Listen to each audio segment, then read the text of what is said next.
what's the status of COVID in our country today?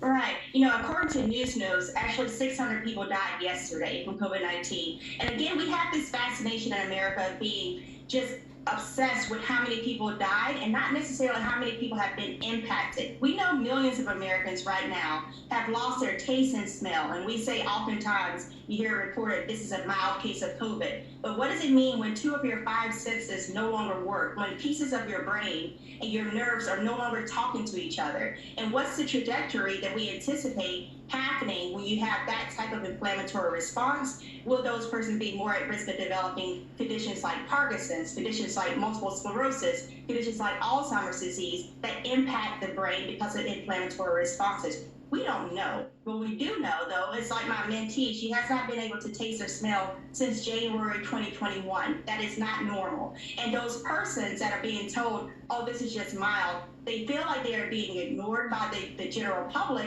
not only general public, but the medical society in totality, because we are not paying attention to them to say, how can we help? How can we get research in the communities? And how can we better prevent other people from following that same path of where their body is no longer functioning in a normal way? And this is so important because you're right. It's like, oh, it's just like a cold now. Oh, it's going to be mild, but there are many, many, many people who are suffering from this long-term COVID reaction, and yet, Doctor, I'm just wondering, like, with this new variant, right? It being much more transmissible, easily transmissible, I guess. Something like masks should be something that we should all be considering when we go to public places, even if there's no requirement. For sure. I mean, and think about too, especially when you talk about mass transit, we do not know where the other person beside us is coming from, right? That's the purpose of getting collectively into this vessel to take us from point A to point B. But the problem is that when we're thinking about vaccinations in the United States of America, only 65% of Americans are vaccinated.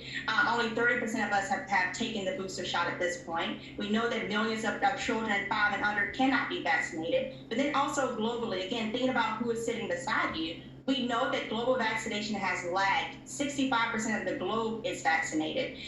But the poorer countries, of those poorer countries, only 15% of people living in those poorer countries has received one dose of the COVID-19 vaccine. And so what does that mean when we're bringing about and transmitting COVID around this globe? That it only means that we're going to develop another variant that we will see. We can anticipate that. It's not some conspiracy theory. It's just literally how viruses work. They mutate over time. And so until we get this thing contained, to lift mask mandates, to not have funding in place for treatment options that Congress is now cutting, to not have systems in place to address the community surge if they do happen because the mobile clinics have now disappeared within those poor, vulnerable communities.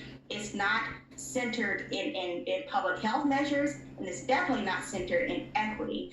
And thinking about what the airline corporation is now doing to say if people have, disobeyed the policy and they remove their mask, they can come back. That's telling us that we do center the privilege with our actions at the neglect of the most vulnerable.